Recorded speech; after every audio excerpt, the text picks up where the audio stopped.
so I went into the psych ward, and I like it was everybody there is either permanent or temporary. Like there's no like in between. They either have a plan on getting you out or you're there permanently and you're never leaving. Hello, and thank you for listening. I truly appreciate your time. Today I'm talking with Sean Martin, an Iraq War veteran and musician from the band The Quarantined. Are we going to repeat some of the same mistakes going into this war with Iran? What's the difference this time? What is this war really for? There are a lot of perspectives out there on the whys, and I'm not going to get into them here on this podcast. This is not what this podcast is about. What Sean is going to share are his own experiences, near death situations, and a mindset of a teenager who enlisted knowing exactly where he was headed: Iraq. I have deep respect for anyone who signs up for this kind of work. Whether you agree with the war or not, or your political views, you can sit comfortably in your couch and have those opinions. You're not in any danger of being killed by the enemy, so think about that. Fair warning, it gets pretty dark. This is a dark conversation. Before we get started, Sean mentions a martial art called Krav Maga, and I wanted to give you a little context. It's an Israeli developed self defense system built for quick, instinctive, practical protection. It originated in the 1950s for the IDF and is now widely practiced in both the US and Israel, with an emphasis on situational awareness, conflict avoidance, and survival. This entire conversation was an education for me. It really was. And I still cannot fathom the whys. Why do we do this to each other? Why war? Let's start at the beginning because I've never met you. Hello. And yeah, it was great to receive your email. And I thought, yeah, that you'd be a very interesting person to talk to. Well, thank you. Yeah. So, where did you grow up? I grew up in Northern California, a small little town called Fort Bragg. It's right near Mendocino, which is it's kind of like a touristy sort of small little town of like maybe 1,000 people.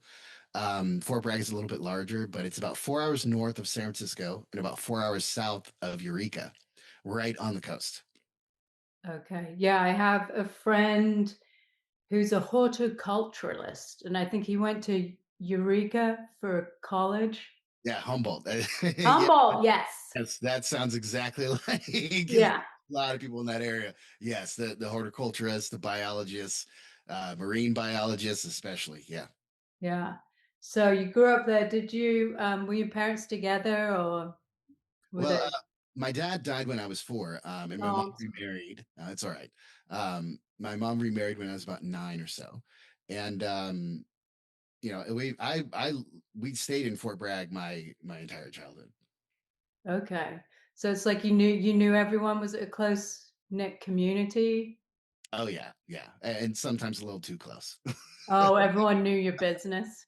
Oh yeah, I mean it's you know as a teenager you go out and party and then your friends are all chuckling in the corner the next day at school, be like, you never guess who was at the party last night, like that kind of thing was happening all the time. Yeah. So you all went to the same sort of elementary school, middle school, and then, high school? Yeah, yeah. I mean, it was maybe a graduating class of 150 to 175, and the majority of them I had known since kindergarten. Oh, A lot of them, wow. the same students that I graduated high school with were the same ones that I had all through elementary school and middle school and everything. Wow. Yeah. What was the thing to do when you were a teenager in your town? Oh, um, get high and go hang out at Headlands. What Headlands, was Headlands? Headlands was a coffee shop, but it was also named after the Headlands, which is the cliffs that are right along the coast of the town. So we would either go to the actual headlands and then go smoke our joints and everything, and then come back to the coffee shop headlands and go have coffee after we're done smoking. So it was go to the headlands, and we knew exactly which one it was going to be. Were people growing their own marijuana at this time, or Oh yes, yes. It was actually very, very common. Back then, it was it just in Mendo County. Um, they allowed you to grow 25 plants on your own. Like when was this? this was like 2002, 2003, Okay. or maybe a little bit earlier. But Mendocino County was on the forefront of legalizing cannabis and marijuana from the very, very beginning. And when I was a kid, I remember I went and hung out with one of my friends. I was like maybe 14, 15 or so, and he beckons me over. He's like, "Hey, come check this out," and takes me to his garage where his parents had just gotten back from trimming up in Humboldt County, and they had literally 55-gallon garbage bags filled with weed. And it was the Whoa. most I had ever seen in my entire life, still to this day. It was just unbelievable. There was like six of them, 55-gallon bags that just stood up. They were almost as tall as I was. It was unreal. Whoa, that's a lot. Yeah. Yeah. Yeah, Wow. it was crazy, and it's one of those. It was never like, this is a black market, or like shady people will are the only ones who have marijuana. That was never the case for when I was growing up. It was always the nicest people you've ever known in your entire life are the ones who are like, we're sitting out here smoking on the porch, but like, do you need a place to stay? Are you okay? Do you need, like, they're the first ones to offer everything that they have to you, because that's their character. That's who they are. They just don't want to see anybody doing any kind of bad whatsoever. And that was just the culture. So that was a culture that I grew up around. I never had any of those negative associations with people who smoke weed. I never saw that in my entire life, you know? After high school, what kind of jobs were you doing? Or did you have a job in high school? Yeah. Maybe did you work at that coffee shop? No, they wouldn't hire me because I think they already knew. They saw me enough hanging out outside. They're like, we don't want that guy. No, but I worked in restaurants was my deal when I was a teenager. I would work in restaurants as busboy, sometimes as a waiter, and I ended up getting fired from all of them just because of multiple different reasons. I Some of them were just their downsizing. Others were they knew I was going to be leaving for the military, so it's like, okay, go ahead and go now. And other times, it was like there's this really funny story where I don't even know if I've told the bosses, who lives across from my parents, by the way. But um there was this lady who used to work there who was the guidance counselor for the high school. And she would always have a glass of wine with her shift. And she would hang it back, um, behind the area where, like where only employees would go. And one time I thought, I'm just gonna try to steal just a little bit of a sip of see what Madeline's drinking. And I did that, and I didn't realize that it was a glass that was right about to go out to a customer. So Oh, I drank somebody's glass, and then they send it back, and they're like, "There's a fingerprint on this glass. Obviously, like it isn't clean enough." And so they sent it back immediately and didn't drink it. But I had to like just relief and sigh of relief that they sent it back, and I didn't have to say anything, because not only was I underage and not supposed to do that, but that is just a horrible thing to do as a server and as someone who's stealing food. So I don't belong back there. tell me, why did you choose to go into the military? Well, it's a multitude of reasons. The first and foremost one was getting out of my hometown, with more than just a pickup truck and a duffel bag, you know, um, which is basically all that I had. Even though I was working three different jobs when I was in high school and going to school. I, you know, still I didn't really have much because they were all minimum wage jobs and, just paying for car insurance or, simple things like that when you're a teenager, it pretty much takes up all of your money. Um, so I joined because of the opportunity, the economic opportunity that gets me out of the never-ending cycle of working service industry jobs. But I joined the infantry specifically because I wanted to know what it was like to have the essentially to have the kind of killing power that the infantry has. I wanted to I felt like I could handle it, and I felt like I wanted that responsibility more so than just something that didn't really matter. I wanted to be involved in things that actually really mattered. And that was the drive for me. It was, to make sure that I would use those things that they would teach me, um, and to be efficient at killing. That's what I really wanted to be able to do, Why um, did you want to be efficient at killing? because that's what they needed. We're talking about the army. Yeah, that's what the U.S. Army wants out of their airborne infantrymen. They want them to close with and destroy the enemy. And Airborne infantry. What are you doing in the airborne infantry? so in the airborne infantry, when you're in garrison, you're training, and those trainings are small unit tactics to range work to close quarters combat, um, combatives, personal fighting, where we would learn everything from boxing to Krav Maga to jujitsu to like it was very wide discipline. It was not you're just going to learn one thing and that's it. We're going to teach you all of the good ways in which you can quickly and efficiently dispatch someone, uh, and with absolute prejudice. That was the point of the combatives class. It wasn't just we're gonna go roll around the mat so you're gonna feel good. No, it was you've got a purpose. You've got a meaning and a directive. And if you fail, you die. And How long's training? so the unit training that we did, for to prepare to go to Iraq was about a year and a Wait, half. did you know you were going to Iraq when you signed up? Yeah, I figured it was inevitable. Oh, Yeah, I knew that, um, I knew that this was an opportunity and one that I would probably never get again because as a 18, 19-year-old kid, I'm in the prime of my life. And everywhere else in the world, well, everywhere else that I had been so far had told me that I was worthless and replaceable. That uh, the true that the true value of a person, didn't have anything to do with who they were, but more what they could provide. And because of that, that led me to say, fuck that entire system. I'm just going to go and kill for the US Army, and that's going to be my life because fuck your entire society. If you're going to treat me like that, then that's how I'm going to be.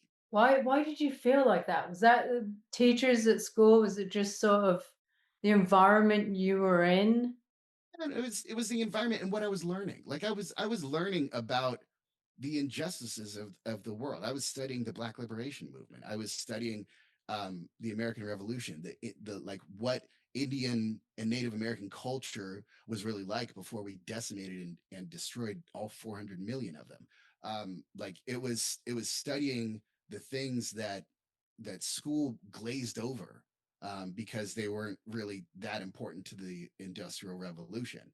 And I figured that was more important of a history than figuring out why Stanford built the railroad. Like, I don't give a shit. I want to know what happened with, this entire Cherokee nation that magically gets wiped off the map by the Trail of Tears, and what, like, we're just supposed to not ask any questions about that, So there's an element of punk rock to it where it's like, this society is screwed up and I see it and I'm not going to play your game anymore. So, fuck your society. That's the punk rock element of me.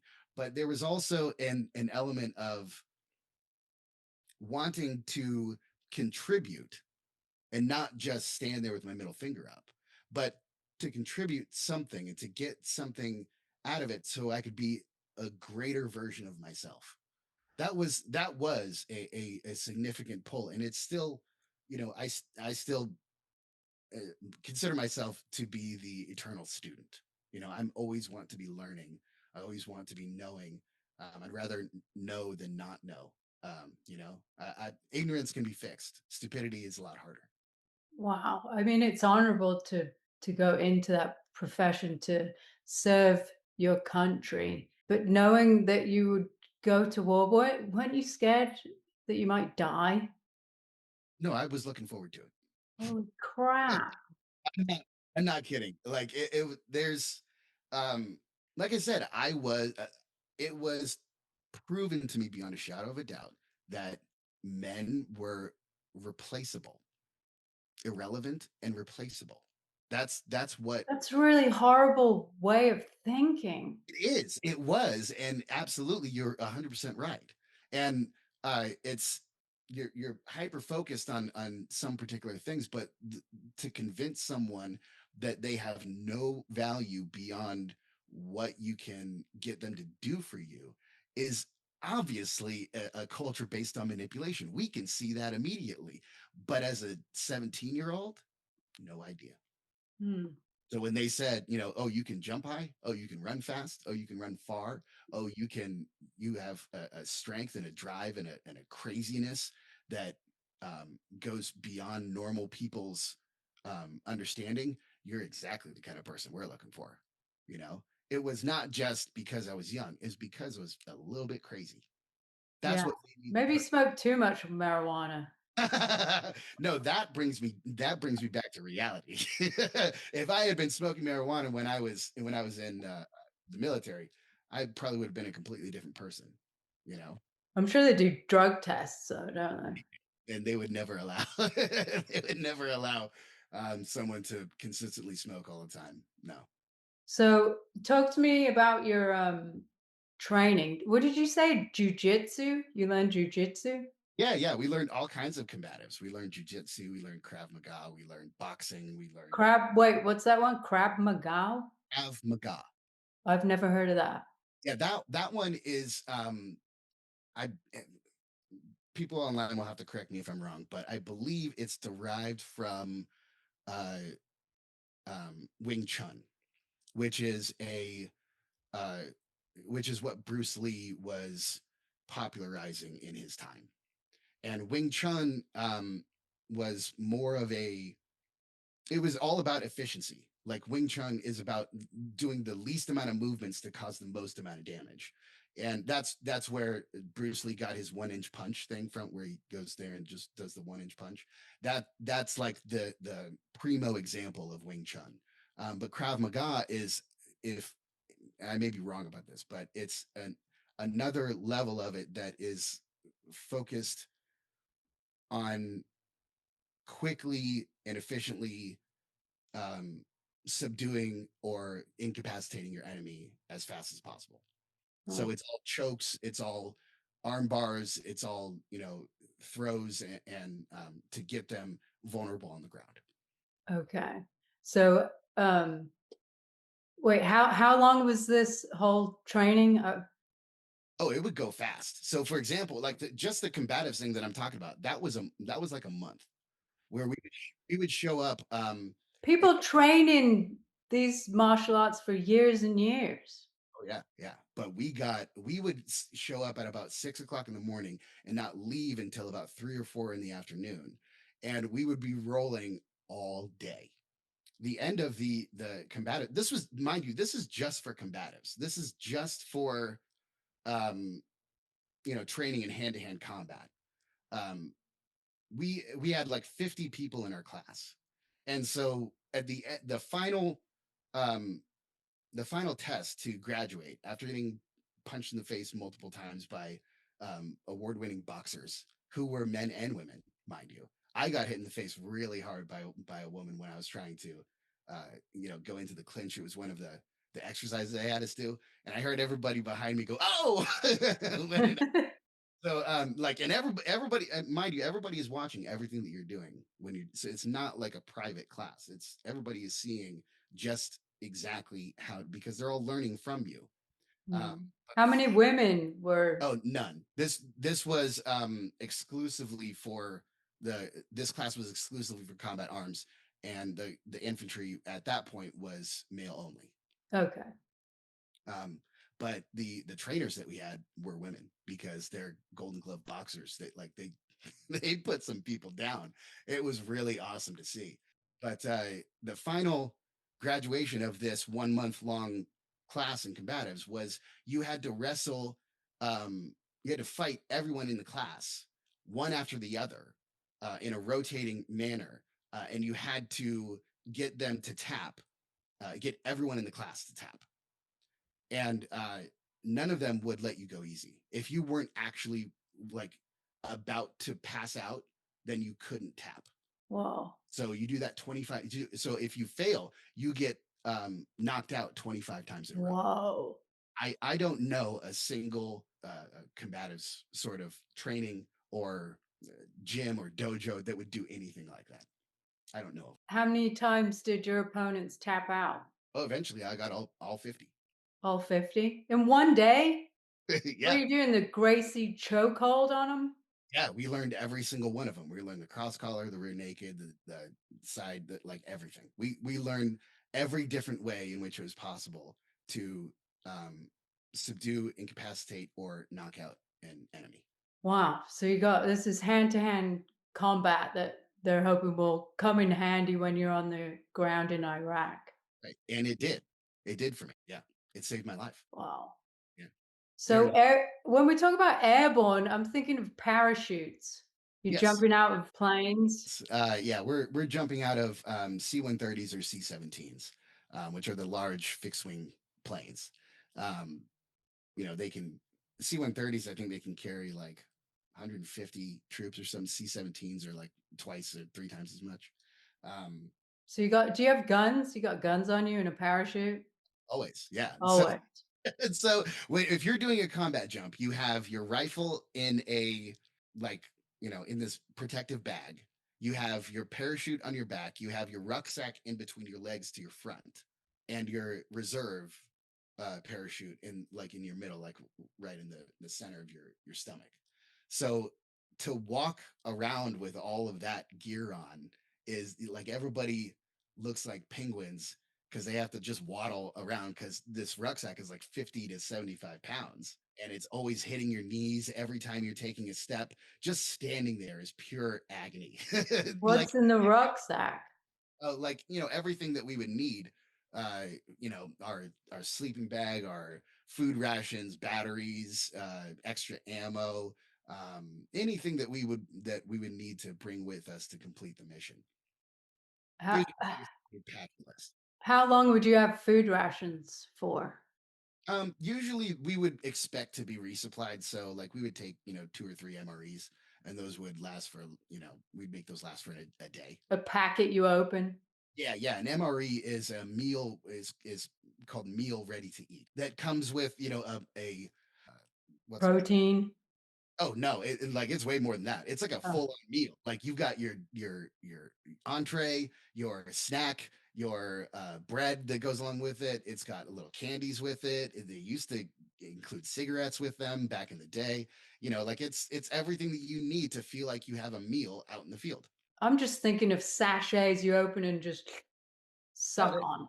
that's definitely a part of it. Like people would do that. So they would one of the most common things in the MREs is this crackers and cheese.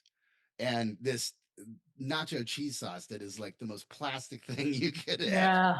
imagine in your life. And dudes would just throw away the crackers because those crackers were like the driest crackers you've ever tasted in your life. If you eat it with anything, like try to eat it with peanut butter, and you will not be able to open your mouth because Dry mouth. yeah, like you Yeah. can't chew. So that was like a constant thing. So people would take those peanut butter or just the cheese things and just eat the cheese things as they're walking. So that's something that people would do, but that's what you would get out of the MREs. Oh. What were the candies in there? Oh, like those little mints, those little, pinwheel mints. Um, Okay. So you had fresh breath when you encountered the enemy? yes, we got to look good. We got to smell good. Oh my god. So Yeah. how many, like, parachute jumps do you do before you're dropping into Iraq? So we didn't do any airborne missions in Iraq. The essentially the airborne infantry at this point wasn't used as a paratroop kind of force. It was used as a higher than regular infantry, a more high speed than infantry kind of unit. Our unit was made up of 18 X-ray and 11 X-ray uh, contracts. And what those were, 18X was the fast track into special forces, and 11X was the fast track into Ranger school and into the Ranger battalions. So we would sign those at the beginning. If you were a very high speed soldier and knew a lot and had and could pass, high level PT tests, then they would award you an 18X contract. And that's what I had to earn it from the beginning. From before I even left for MEPS, I already had an E3 rank because I did all of the work that would make me eligible for that contract. And you need to be an E3 in order to receive that contract. E3, what does that mean? That's the enlisted ranking. So E is enlisted ranking, and O is officer ranking. So Okay. I think it goes up to E10, and the 10 is like sergeant major of the army, and there's separate ranks in between 0 and 10. My unit was made up of all of these contracts of people who were more high speed than regular infantry, but still some of them had chosen, like me, had chosen to defer going to straight out of basic to special forces training because we wanted to go to a unit to get familiar with what the real army was really like and then go into special forces. Once you've chosen to go into 18X, and it was extremely weird for me on my path because I ended up earning a sergeant, my battalion sergeant major, and my battalion colonel's approval um, to get out of Iraq and I earned it by doing special missions for them. And it's kind of a long story. You need to understand all the pretext of it to really get the full weight of it. But essentially, um, they gave me an option, whereas most other people they would never give the option is because I earned it. How did you earn it, or is that, a book? That yeah, it's kind of like a book, but essentially, so Have you ever thought about writing a book? I have, I You have. have? But I'm actually in the process of doing it. I'm trying to find a good editor. I'm trying to find a good person to work with me. I already have a lot of it laid out, but essentially, I went on leave.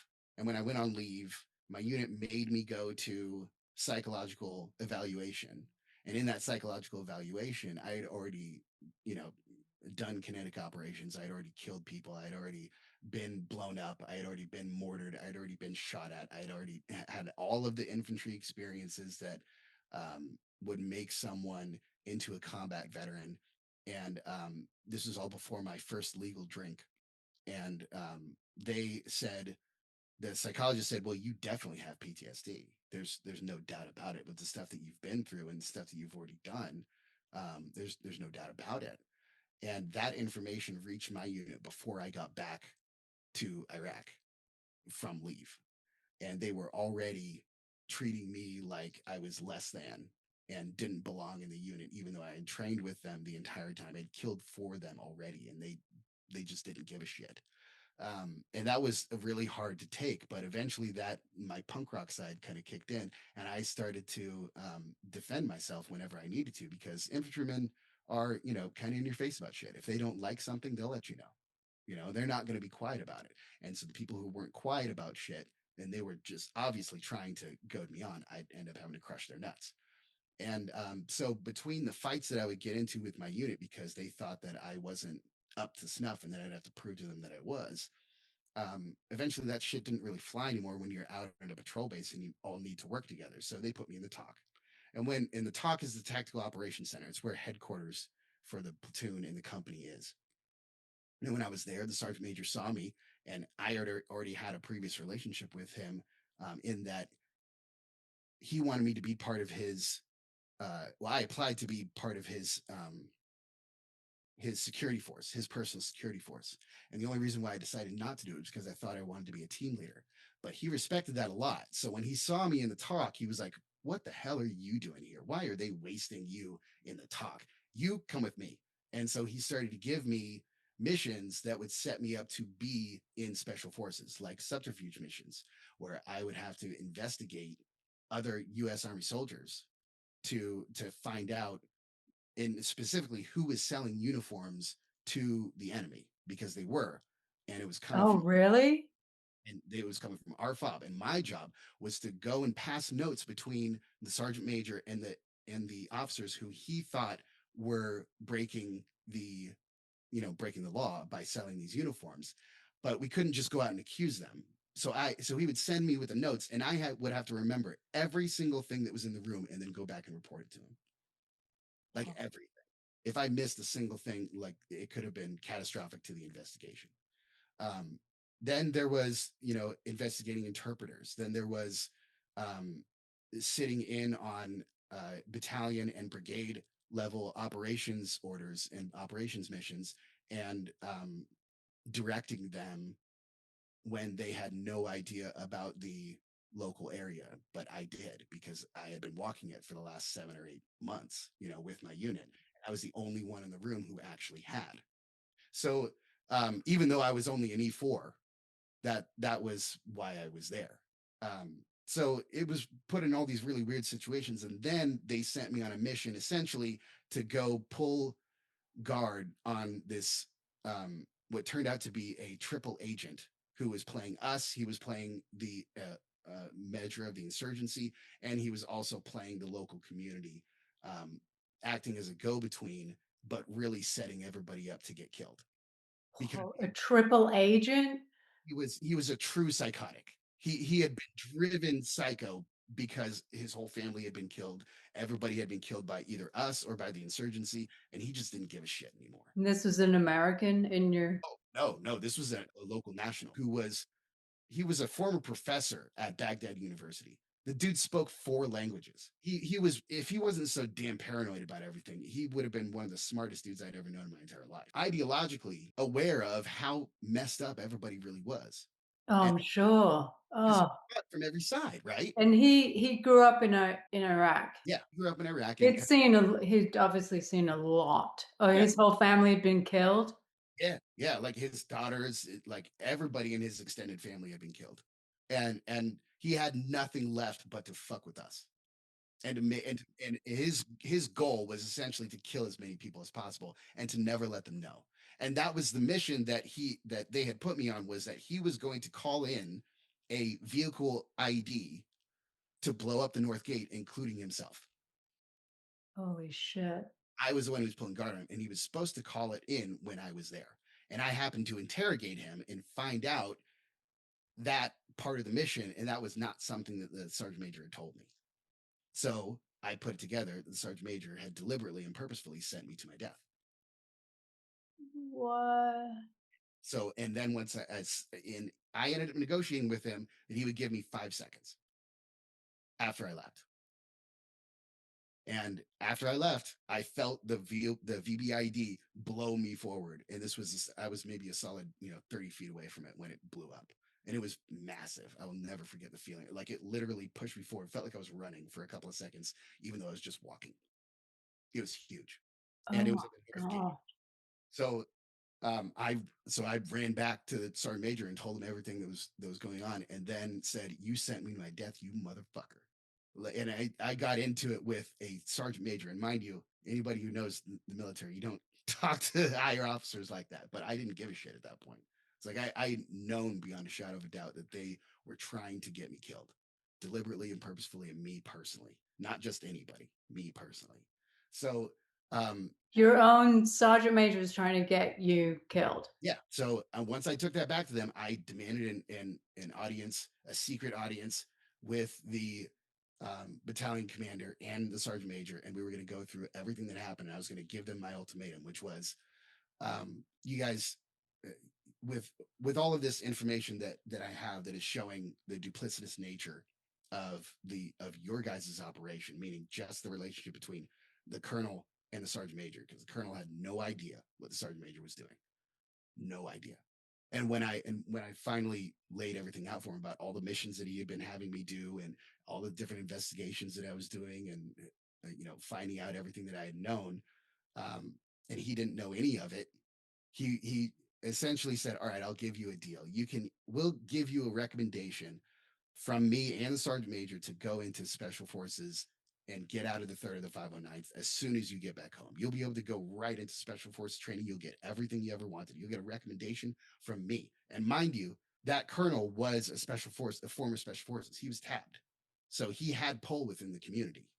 And he could have very easy. This was the golden ticket into special forces that I had been looking for my entire life.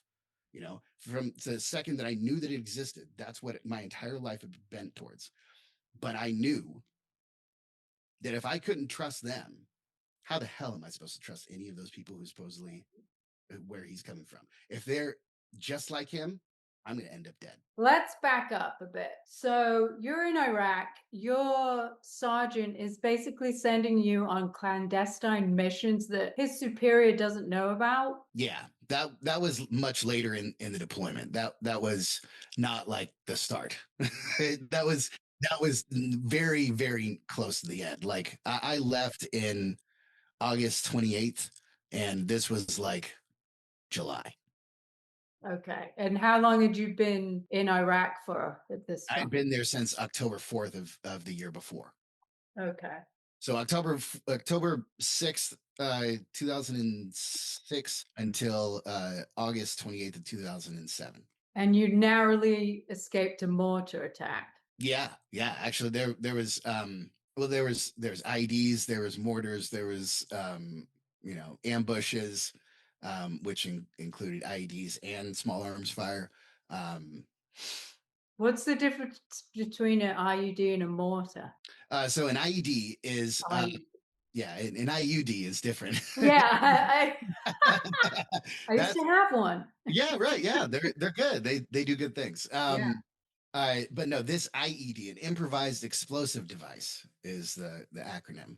Um, an IED is laid in the ground, and it's usually requires the user to set it off, Oh, like a tripwire. like a tripwire, like a pressure plate. Sometimes they'll be long distance. You click the or call the cell phone, and it pings to another cell phone, and that's what sets it off. Those are from distance. Sometimes they're set off by you stepping on it or any kind of pressure plate or anything like that. But a mortar is shot out of a tube from a long distance away, and they range in size. They could be smaller to really really big. So I'm assuming the bigger ones come from tanks and the smaller ones can be handheld. Well, generally speaking, I mean, I'm not a mortarman, so I can't speak it like explicitly on this because it wasn't my expertise. But from what I do know is that there's a wide range of ammunition that you can send through a mortar tube. You just need different tubes. Okay. Tanks will have like their guns are pointed straight. Mortars are meant to be shot at an upward angle so that they go and hit a peak and then come back down. Tank rounds are meant to be shot straight across. Okay. I have no fucking clue, Right. obviously. Yeah. I've just shot rifles, for clay pigeons or pheasant shooting, and the recoil just knocked me back on my ass.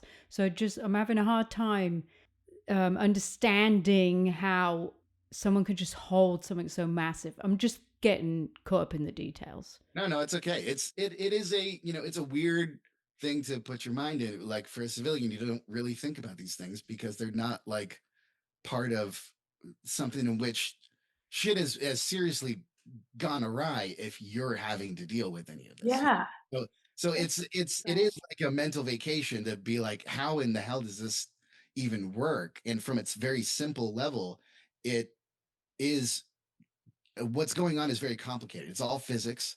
It's all action and reaction.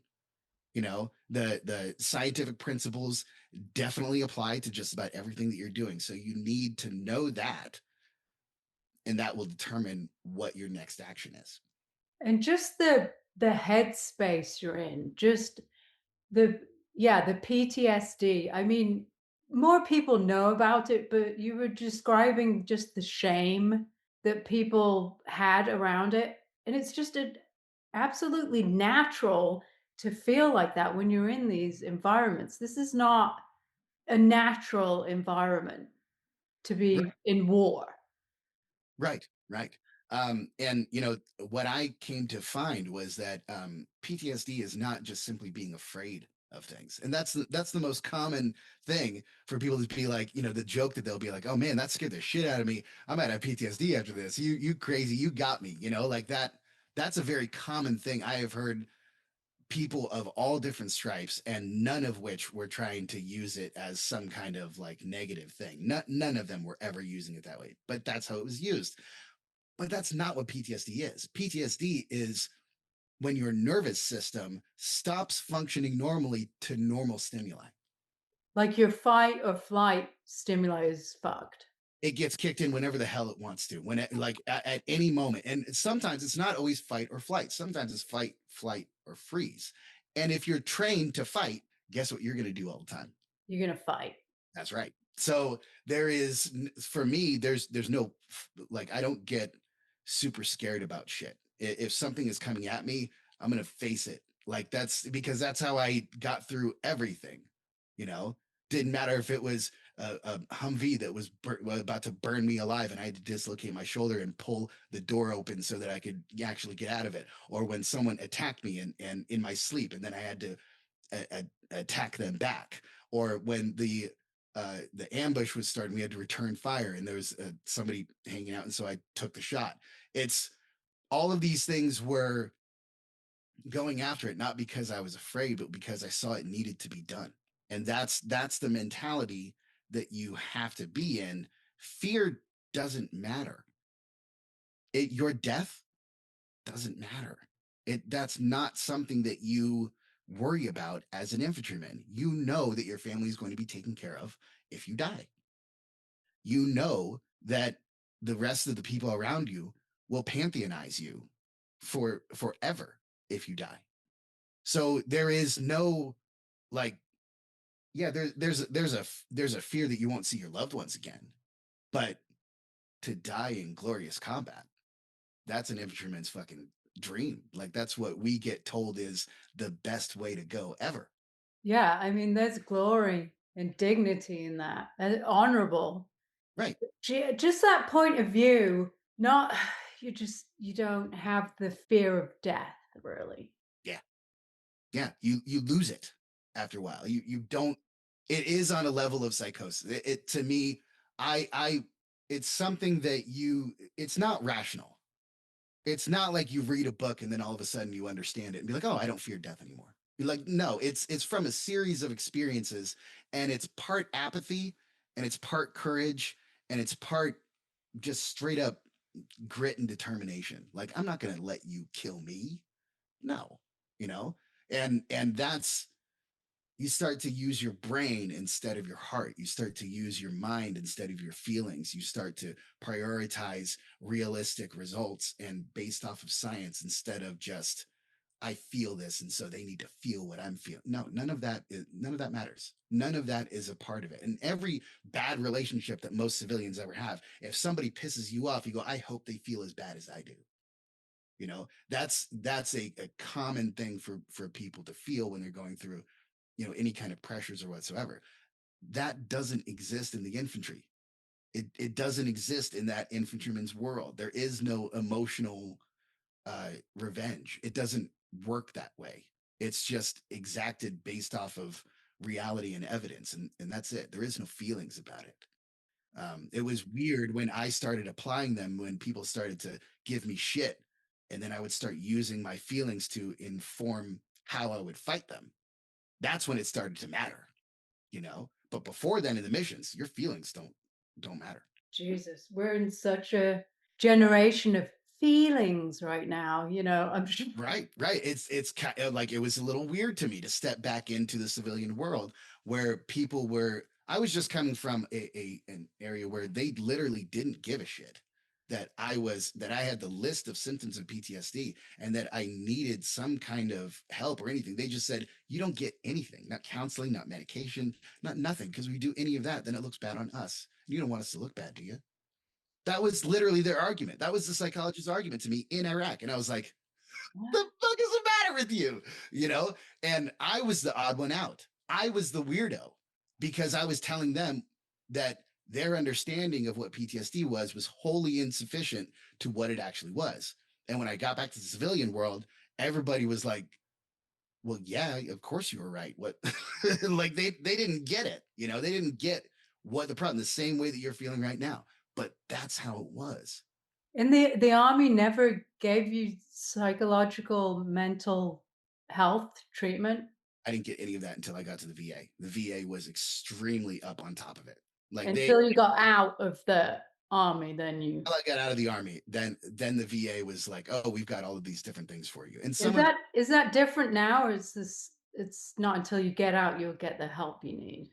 I think it is different now. Actually, I can't confirm it though because, like, frankly, I don't know a whole lot of people who are in service, and that's by design. You only know them if they're your family members, and then if you talk about it, you're not supposed to talk to your family members about it. So like that was what was given to me. Like don't tell your mom what you're gonna, what your plans are. Don't tell your friends what your training is, even if you want to brag to them, even if you think that they would really get a kick out of it and think of you greater or bigger or more so than what they knew, or you want to prove to them, yeah, that you've grown as a person and share some of the things. You can't do any of that. No, none of it. You need to shut the fuck up and operational security. And that's the entire point. So you don't get to talk about it. It's only afterwards that the VA will, at least for me, will give you options to help you. The military didn't give a shit. They were like, Charlie Mike, motherfucker. Like, you've already done this. You should know this. If you've already been through the worst crucibles that are there for the infantry, if you've already killed in the name of the country, what else are you what else are you really expecting? Just keep the standard and keep going. It's like the dichotomy of it. They need, like you were saying, they need you to be a certain way to be of value to them. That's really what it is. But they can't tell you that, because if anybody tells you that officially, that's like a contract breaker right there. Did you sign like a non-disclosure agreement? For the first 2 years, I did. For the first 2 years after I was out, they wanted me to not say anything to anyone about anything because operational security. We were still at war. My Right. unit was still, still deployed, and they didn't come back until about a month or so after I got back. After a while, I held that on for a solid 5 years or so, and I didn't say anything to just about anybody except for very close friends. And even then, it wasn't a full explanation because I hadn't even worked out what had like happened to me. I hadn't even talked out the full story yet. So I'm sitting there just trying to deal with everything, and it's all coming out in short bursts of rage. It's not coming out as a coherent linear dialogue. It's coming out as I'm pissed off about these things and I don't know why. And what we would do is we would go and fuck them up and get real angry. And people are like, dude, why do you go from 0 to 100 because somebody looked at you wrong? Like what what is the matter with that's not normal. You're either a gangster, a psycho, or a soldier. And I'm like, well, guess what? So how long have you been in therapy? Oh, I had a temporary psychotic breakdown in 2012, and since then I've been doing some different kind of therapy all the time. Sometimes greater, sometimes I'd be doing it, 2 or even 3 times a week.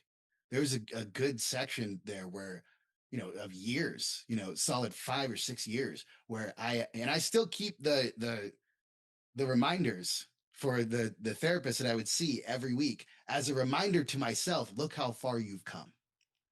You used to have to do this 3 times a week to talk about this shit and to work through the feelings and everything that was going on.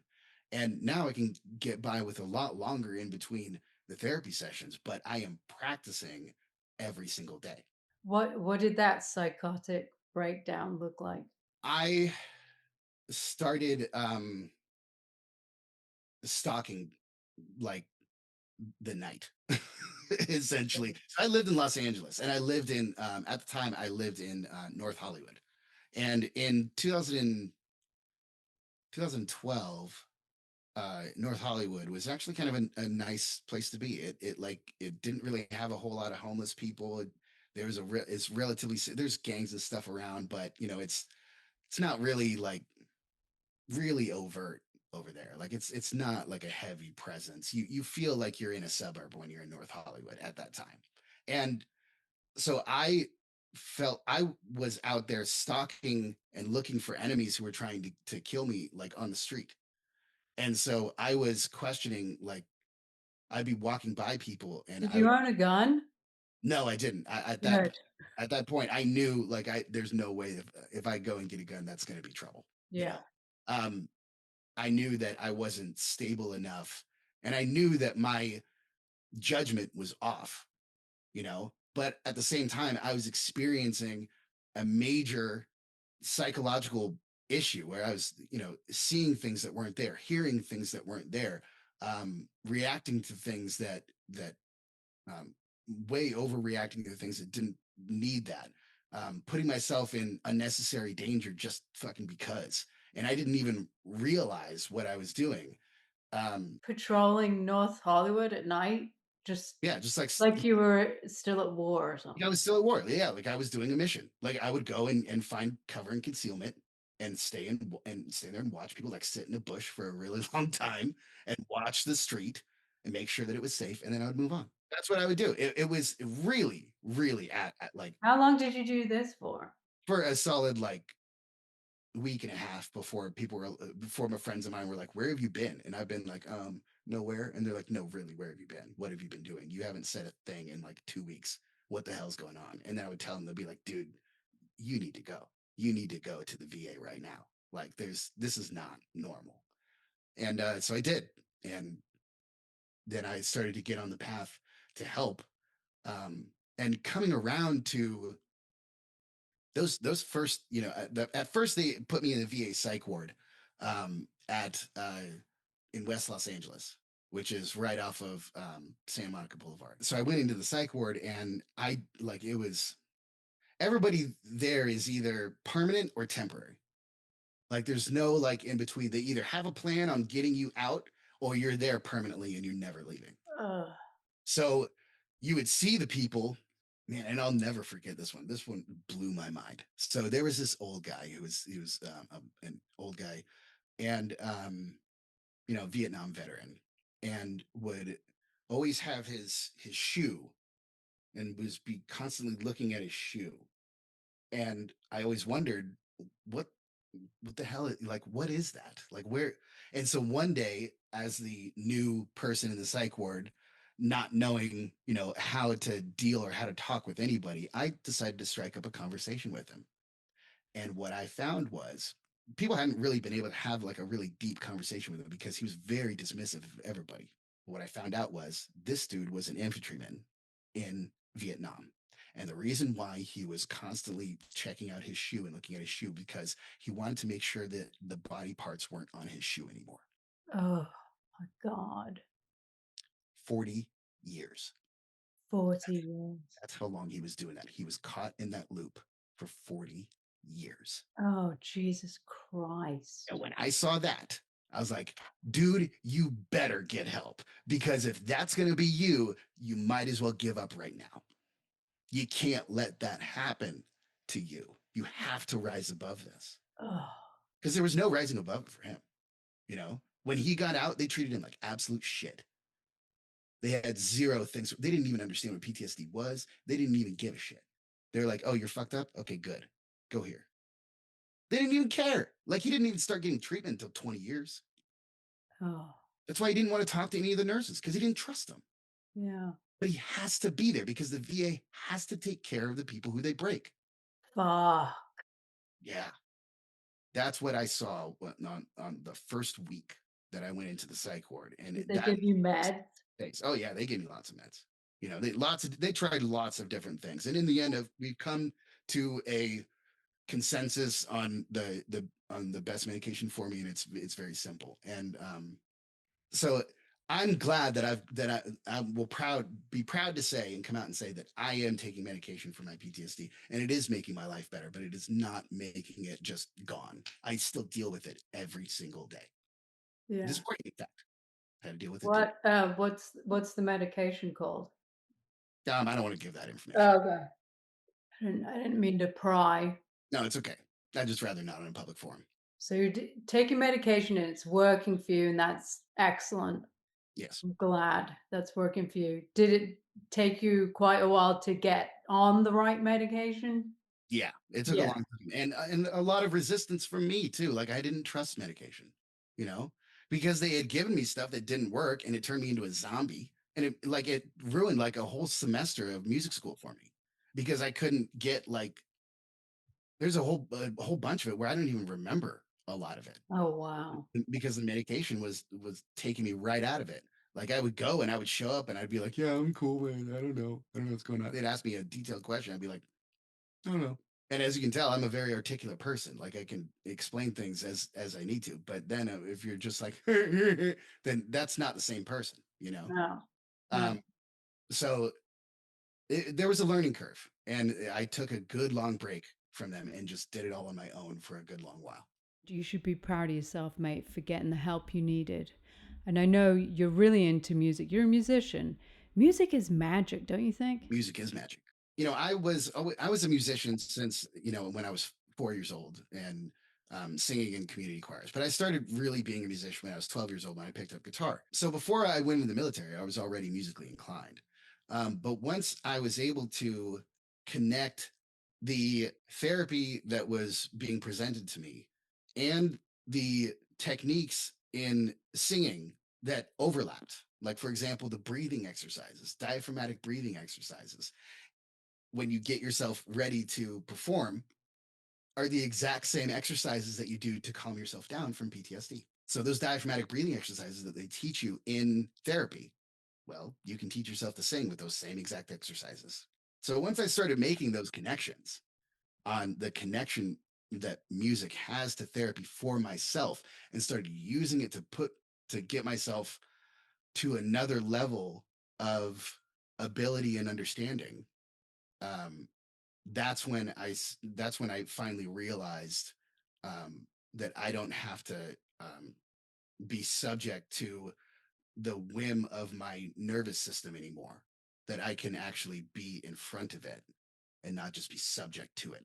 That's powerful. That truly made the difference. And I don't think I really felt confident in that until 2020. You know, you hope nothing really goes that horribly wrong. And if it does, then you just try to deal with it. And that's a reactive way to be. You want to be preemptive. So, are you making a living playing music? You can pay some bills? Yeah, a relative living. Yeah, No, good for you, man. Hey, I have so many musician friends. It's bloody hard, it you is. know. Yeah, it's and it's not really as straightforward and as simple as we want it to be. You know, every other job is way more straightforward and simple. You get a direction, they tell you what to do, you accomplish those goals, and once you do, you get paid. Yeah.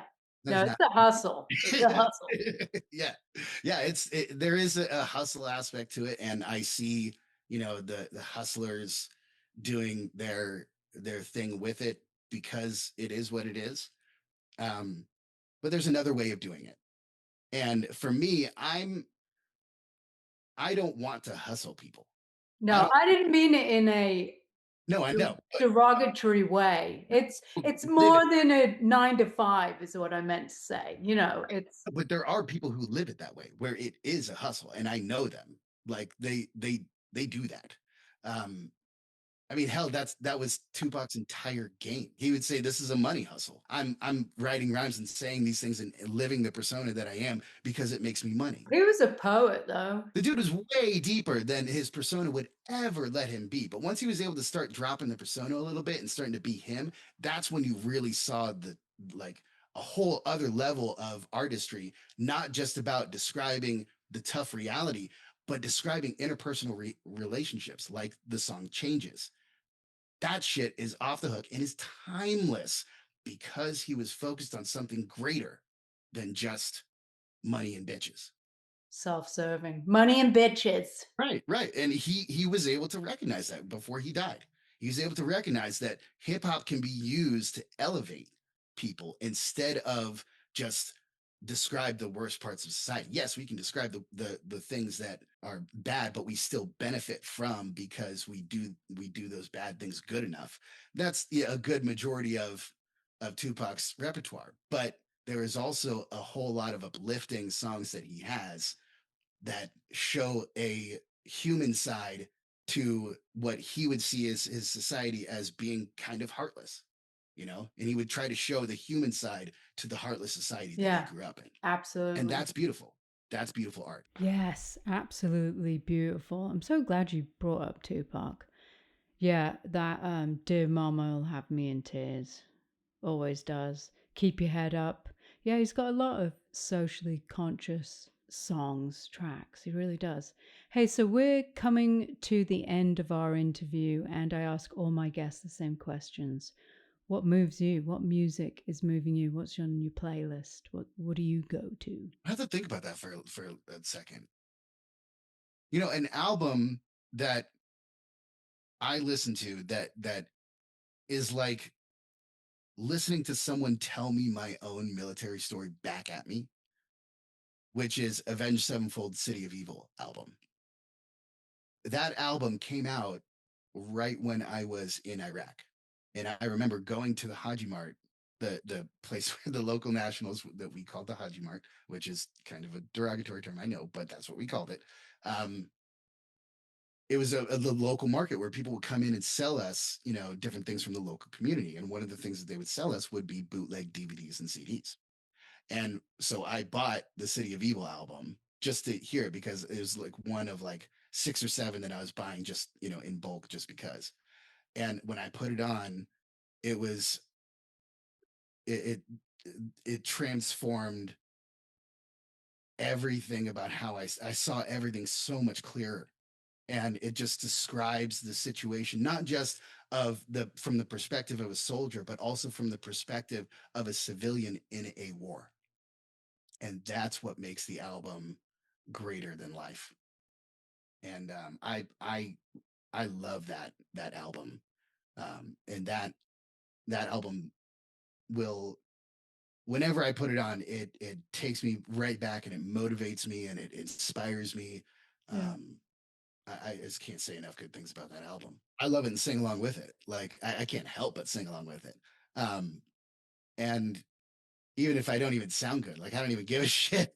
Like I can't hit all the notes that M Shadows does, but I'll still try.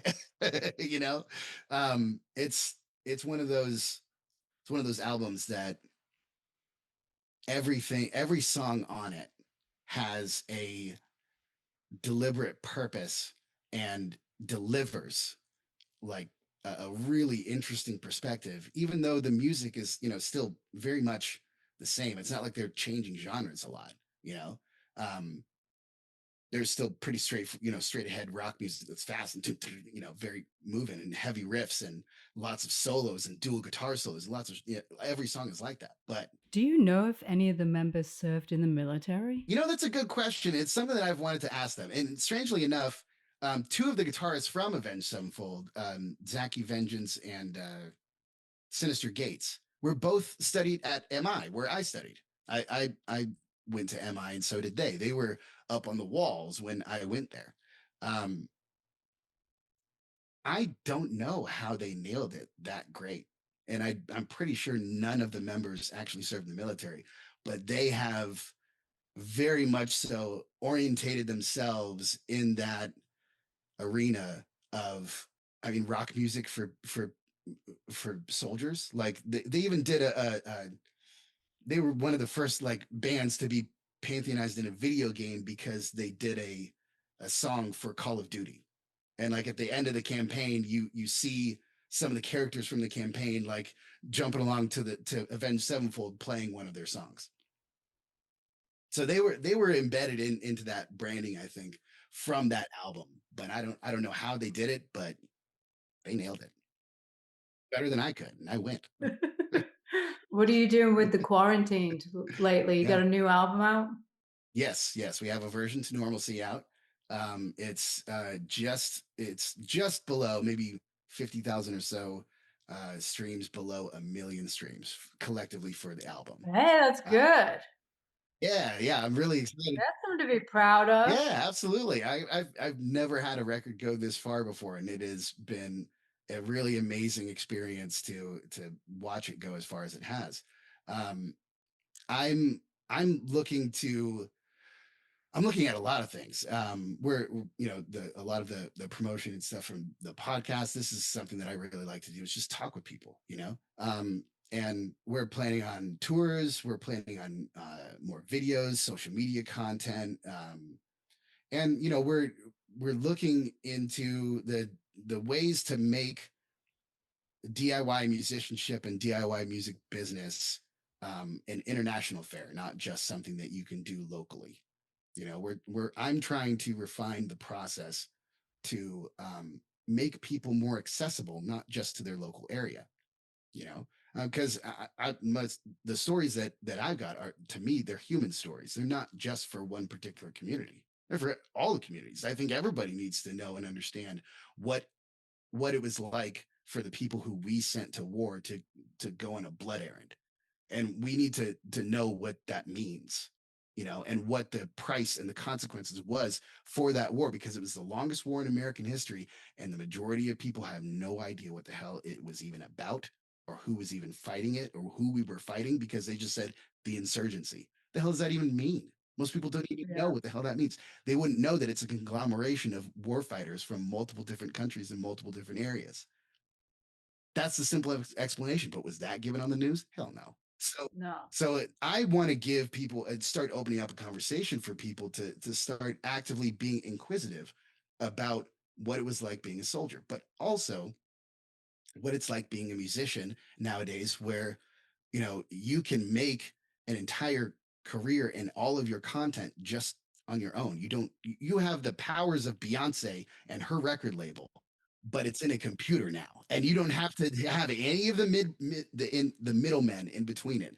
That is remarkable. Yeah. DIY, Yeah. baby. All the tools are there at your fingertips. Yep. Yeah.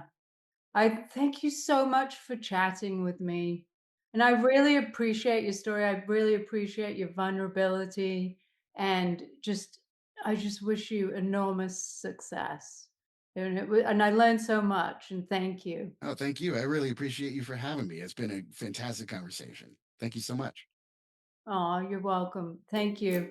And good luck. Absolutely. You too. Much love to you, my friend. Likewise. To you.